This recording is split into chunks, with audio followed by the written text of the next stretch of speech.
Guys, adios Amigo എന്ന് പറഞ്ഞു കഴിഞ്ഞാൽ ഗുഡ് ബൈ മൈ ഫ്രണ്ട് എന്നാണ്. ആൻഡ് ഈ സിനിമയിൽ ആ ഒരു അമീഗോ എന്നുള്ള വാക്ക് കേൾക്കുമ്പോൾ തന്നെ നമുക്ക് മനസ്സിലാവുന്നത് ഇതൊരു ഫ്രണ്ട്ഷിപ്പിൻ്റെ കഥയാണ്, ഇത് സുഹൃത്ത് ബന്ധത്തിൻ്റെ കഥയാണ്. ഈ ഒരു ഫ്രണ്ട്സിനെ പറ്റിയിട്ടുള്ള ഒരു വളരെ ഫൺ ഫാക്റ്റ് ഞാൻ പറഞ്ഞുതരാം ഗൈസ്. ഏതൊരു കൂട്ടുകാരനും നമുക്ക് അപരിചിതനാണ്. നമ്മൾ അയാളെ പരിചയപ്പെടുന്ന ആ ഒരു ഘട്ടം വരെ he is a stranger to us.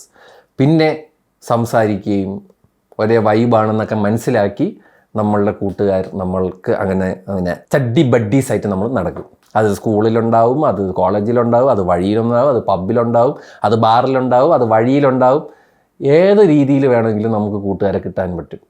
It's all about choosing the right person. It's all about being in a good company.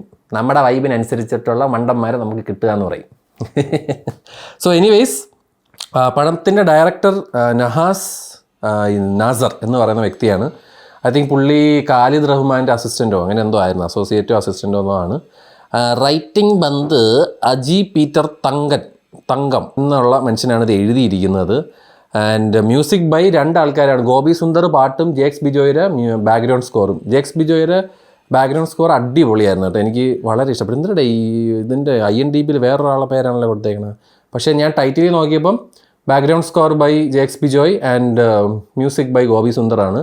Jimshi ഖാലിദാണ് cinematography, which was very nice എന്ന് പറഞ്ഞിട്ട് എഡിറ്റിംഗ് ആരോണ നിഷാദ് യൂസഫാണ് എഡിറ്റ് ചെയ്തിരിക്കുന്നത്.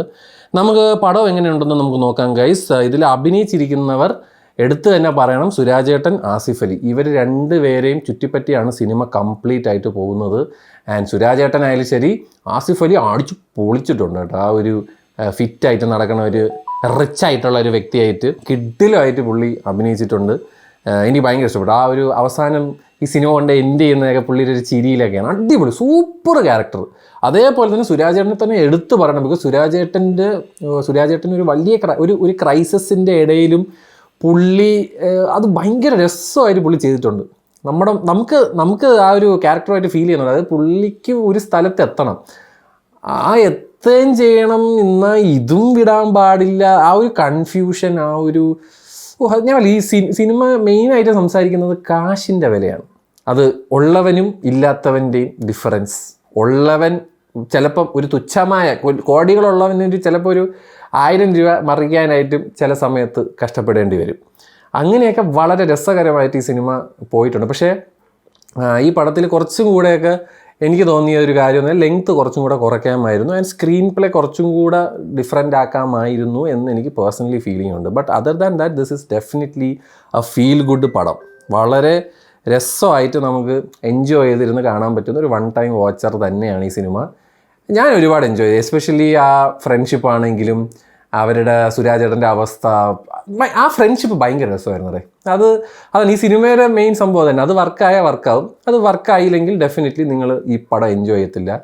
എനിക്ക് പേഴ്സണലി ആസിഫ് അലി ആ ഒരു സുരാജേട്ടൻ്റെ ക്യാരക്ടേഴ്സിൽ അതായത് ഭയങ്കര രസമാണ്. അവസാനമാണ് അവർ പേര് വരെ പറയുന്നത്. അവസാനം ആണ് അവർ അങ്ങോട്ടും ഇങ്ങോട്ടും ഇതിൻ്റെ പേരെന്താണെന്ന് ചോദിക്കുന്നത്. ഭയങ്കര രസമായിട്ടുണ്ട് കേട്ടോ. എനിക്ക് ഭയങ്കര രസമായിട്ട് പടം ഞാൻ എൻജോയ് ചെയ്ത് കാണും. കുറേ അത്യാവശ്യം ചിരിക്കാനുള്ള മൂമെൻറ്റ്സ് ഉണ്ട്. അതേപോലെ ഷൈൻ ടോം ചാക്കോ അടിപൊളിയായിട്ടൊരു ക്യാരക്ടർ ചെയ്തിട്ടുണ്ട്. അജു വർഗീസ് വോയിസ് ആയിട്ട് വരുന്നുണ്ട്, അതായത് ശബ്ദത്തിൽ കൂടെ.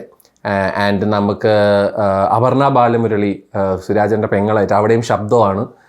അങ്ങനെ ശബ്ദം കൊണ്ട് അഭിനയിച്ച കുറേ ആൾക്കാർ ഈ പടത്തിലുണ്ട്. എന്താണെങ്കിലും ഒരു നല്ലൊരു ഫീൽ ഗുഡ് പടം. നമ്മൾ കണ്ടിറങ്ങി വരുമ്പോൾ നല്ലൊരു ചിരിയായിട്ട് നമ്മൾ ഇറങ്ങി വരും. അത്ര നല്ലൊരു സിനിമയായിട്ടാണ് എനിക്ക് പേഴ്സണലി ഫീൽ ചെയ്തത്. Very nice. ആൻഡ് ആഷിഖ് ഉസ്മാനാണ് producer. And love this movie. നിങ്ങൾ സിനിമ കണ്ടവരാണെങ്കിൽ താഴെ വന്ന് നിങ്ങളുടെ അഭിപ്രായം പറയുക, so that people can look at that comments and decide whether to go for this movie or not. I love the movie. Yet again Asif അലിയുടെ മറ്റൊരു ഗംഭീര പടമായിട്ടാണ് എനിക്ക് തോന്നുന്നത്. Asif Ali on fire guys, on fire ആണ്. അപ്പോൾ എന്തിനാണെങ്കിലും ശരി എന്നാൽ.